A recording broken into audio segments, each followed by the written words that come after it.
Hasanah alias Ana Abdul Muiz lahir di Kebumen, Jawa Tengah pada Agustus 1976. Dia merupakan anak keenam dari 8 bersaudara. Hasanah kemudian tinggal di Jakarta di pemukiman padat di Kelurahan Karanganyar, Sawah Besar, dan sempat menempuh pendidikan di ibu kota. Pada tahun 1996 di usia 20, Hasanah menikah. Pernikahan itu dikaruniai 4 anak, yakni 2 laki-laki dan 2 perempuan. Anak banyak, keuangan cekak. Akibatnya pada 2008 Hasanah memutuskan mencari uang dengan menjadi TKI ke Malaysia. Di sana selama 3 tahun dirinya bekerja sebagai ART.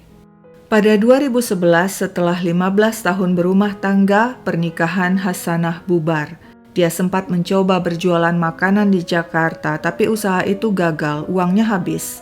Tak ada cara lain, Hasanah harus bekerja lagi di luar negeri sebab anak-anaknya masih butuh biaya. Lewat agen PJTKI, Hasanah kembali berangkat ke luar negeri, namun kali ini ke Singapura. Dia tiba awal Maret 2017 dan bekerja pada sebuah keluarga. Namun baru 2 bulan bekerja, pada awal Mei 2017, Hasanah yang tidak betah minta berhenti. Terpaksa majikannya mengembalikan dirinya ke agen. Pihak agen kembali mencarikan majikan baru untuk Hasanah, yakni pasutri lansia berusia 70-an, Chia Ngim Fong, dan sang istri Chin Sek Fah. Pasutri itu tinggal di sebuah flat di Bedok Reservoir Road. Bersama mereka juga tinggal Jonathan, anak mereka yang sudah dewasa dan bekerja. Dan demikianlah pada 25 Mei 2017, Hasanah mulai bekerja sebagai ART Chia dan Chin. Dia memanggil mereka dengan sebutan uncle atau paman Chia dan auntie atau bibi Chin. Sehari-hari Hasanah tidur sekamar dengan bibi Chin, sedangkan paman Chia yang mengalami sedikit gangguan pergerakan akibat stroke ringan tidur seorang diri di kamar lain. Tidak terasa sebulan sudah Hasanah bekerja di sana. Semuanya tampak baik-baik saja, hingga suatu hari hal mengerikan itu pun terjadi. Begini ceritanya. Pada 21 Juni 2017, seperti biasa, pukul 6:30 pagi, Hasanah bangun dan mengerjakan pekerjaan rumah tangga. Bibi Chin juga sudah bangun dan melakukan olahraga ringan. Pukul 9, Jonathan, anak paman dan bibi, pamit berangkat kerja. Tak lama kemudian paman Chia keluar dari kamar sambil marah-marah tanpa sebab. Hasanah yang tidak mau terkena semprotan sang paman, buru-buru menghindar dan masuk ke kamar tidur Jonathan untuk membersihkan. Sembari bersih-bersih, Hasanah melirik berkas kontrak kerja dan paspornya yang ditaruh Jonathan di kamar itu. Baru sebulan bekerja, Hasanah sudah tidak betah. Dia kerap diomeli dan dimarahi majikannya. Dia ingin berhenti, dan cara yang paling mudah adalah kabur. Jika nanti tiba saatnya untuk kabur, dia akan ambil paspornya di kamar Jonathan. Usai bersih-bersih, Hasanah keluar kamar dan melihat bibi Chin tengah asyik nonton TV. Hasanah masuk ke kamarnya. Di sana dia berpikir-pikir sembari menyusun strategi. Jika nanti dia kabur kembali ke Indonesia lewat bandara, tentu paman dan bibi akan melaporkannya lewat telepon ke agen dan polisi, dan akibatnya dia akan kena cekal di bandara. Lalu bagaimana caranya agar paman dan bibi tidak melaporkan dirinya kabur? Hasanah langsung teringat sebuah film yang pernah ditontonnya tentang korban yang dilumpuhkan dengan cara diikat. Dia akan lakukan cara itu terhadap paman Chia dan bibi Chin agar majikannya itu tidak melawan, tidak melapor. Pukul 9.15, Hasanah mengecek kamar paman Chia. Tampak pria itu tidur sebab baru saja makan obat. Hasanah kemudian keluar kamar untuk mengambil tali plastik, pisau, dan lakban. Saat itu dia lihat bibi Chin masih asyik nonton TV. Hasanah lalu masuk ke kamar bibi Chin yang juga merupakan kamar tidurnya. Di sana, di belakang pintu kamar, dia simpan tali plastik, pisau, dan lakban. Selagi menunggu saat yang tepat, Hasanah memotong-motong tali dan lakban untuk nantinya dipakainya mengikat paman Chia dan bibi Chin. Setelah menunggu beberapa saat, dengan membawa potongan tali dan lakban, dia menuju kamar paman Chia. Dia lihat majikannya itu masih terlelap dengan posisi miring membelakangi dirinya. Terlebih dulu Hasanah mengamankan HP Paman Chia agar pria itu tidak bisa menghubungi siapapun untuk minta pertolongan. Perlahan dia naik ke atas tempat tidur dan langsung menutup mulut Paman Chia dengan lakban. Ketika dirinya sedang berusaha mengikat tangan si paman dengan tali plastik, pria itu terbangun dan meronta-ronta hingga lakban yang menutup mulutnya lepas. Paman Chia berteriak-teriak. Hasanah yang panik langsung menindih tubuh sang majikan yang tak henti meronta. Segera disambarnya remote TV yang ada di tempat tidur. Dia nyalakan TV dengan volume keras agar keributan di kamar tidak didengar Bibi Chin. Hasanah kemudian lanjut mengikat tangan Paman Chia. Tapi sang paman tidak menyerah. Dia tetap berteriak dan meronta sehingga pergelangan tangannya yang diikat tali terkelupas dan berdarah. Hasanah geram. Dia duduki tubuh paman yang telentang, kemudian sekuat tenaga dia pukuli wajah sang paman. Pria itu tetap melawan, hingga Hasanah membekap wajahnya dengan bantal. Ternyata tidak mudah melumpuhkan Paman Chia. Pria itu masih meronta. Habis sudah kesabaran Hasanah. Dia ambil kursi kayu dan memukulkannya berkali-kali ke tubuh dan kepala Paman Chia. Di tengah aksi gilanya, Hasanah tidak sadar Bibi Chin yang mendengar keributan masuk ke kamar dan langsung berteriak dan mendorongnya dari belakang. Hasanah terkejut. Dia balas mendorong sang bibi masuk ke kamar mandi yang berada di dalam kamar tidur sampai-sampai kepala wanita itu membentur dinding hingga dia jatuh terduduk. Bibi Chin tidak menyerah dan berusaha bangkit, tapi Hasanah memukuli wanita itu berkali-kali dan segera mengikat tangan dan kakinya dengan tali plastik. Sang bibi terus meronta. Hilang sudah kesabaran Hasanah. Dia injak-injak tubuh sang bibi hingga wanita itu terkulai di lantai kamar mandi. Hasanah kembali mengecek kondisi Paman Chia. Saat melihat pria itu masih bergerak, Hasanah segera mengikatnya dengan tali. Terakhir dia ambil 2 helai handuk kecil, lalu menyumpalkannya masing-masing ke mulut Paman Chia dan Bibi Chin, kemudian melilitnya dengan lakban. Tuntas sudah aksi sadis Hasanah. Dengan santai dia ngopi dulu sambil beristirahat, lalu mandi dan mengganti pakaian. Kemudian dia masuk ke kamar Jonathan untuk mengambil paspornya. Setelah itu dia ambil seluruh pakaiannya, juga tak lupa menjarah barang-barang berharga milik Paman Chia dan Bibi Chin, dan menjelang pukul 12 siang, dia kunci pintu dari luar lantas pergi meninggalkan flat. Dengan taksi, Hasanah menuju pelabuhan dan menumpang feri ke Pulau Batam, Indonesia. Jonathan sedang berada di kantor. Setiap hari dari kantor, dia rutin menelpon orang tuanya di flat menanyakan kondisi mereka. Namun hari itu ada yang berbeda. Dia menelpon berkali-kali tapi tak seorang pun menjawab. Khawatir, Jonathan segera menghubungi seorang saudara dan minta tolong untuk mengecek keberadaan orang tuanya di flat. Pukul 3:30 sore, si saudara datang ke flat. Dia lihat pintu flat terkunci dan membukanya dengan kunci cadangan yang dibawanya. Betapa terkejut dirinya menemukan Paman Chia dan Bibi Chin dengan kondisi yang sangat mengenaskan dengan tangan dan kaki terikat tali plastik. Polisi segera dihubungi, begitupun petugas paramedis. Mereka menyatakan Paman Chia dan Bibi Chin telah tewas. Jasad dievakuasi ke rumah sakit untuk diotopsi. Kematian disebabkan pukulan benda tumpul di kepala dan dada. Sang paman berusia 79 tahun, sedangkan sang bibi 78 tahun. Pembunuhan Pak Sutri lansia itu mengejutkan warga flat di Bukit Bedok Reservoir Road. Pak Sutri itu dikenal sebagai warga lama yang sudah menempati flat lebih dari 30 tahun. Kematian tragis Pak Sutri, Chia dan Chin ditangisi 3 anak perempuan dan 2 anak laki-laki mereka yang semuanya telah dewasa. Sebelum memasuki masa pensiun, Paman Chia dan Bibi Chin dikenal sebagai pemilik sebuah department store dari tahun 1977 hingga 1990. Sampai tahun 2000, mereka juga menjalankan beberapa toko yang menjual sepatu, kosmetik, dan produk lainnya. Para tetangga mengatakan Paman Chia dan Bibi Chin pasangan baik yang kerap berjalan berduaan di sekitar gedung flat, juga rutin berbelanja di minimarket. Mereka dikenal pemurah dan sering memberikan tip pada pekerja janitor yang membersihkan lingkungan flat. Sang paman banyak bicara dibandingkan sang istri yang lebih pendiam.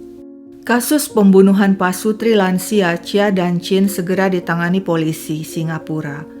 Kecurigaan pertama tentunya tertuju pada Hasanah, sang ART asal Indonesia yang baru sebulan bekerja. Wanita itu pergi begitu saja dengan membawa seluruh pakaiannya dan barang-barang berharga milik majikannya.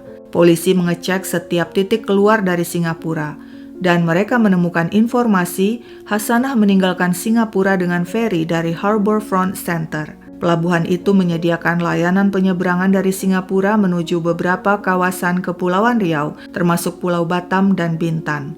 Menurut dugaan polisi, saat menumpang feri, Hasanah bersembunyi di ruang mesin untuk menghindari petugas. Polisi Singapura memasukkan nama Hasanah dalam daftar buronan.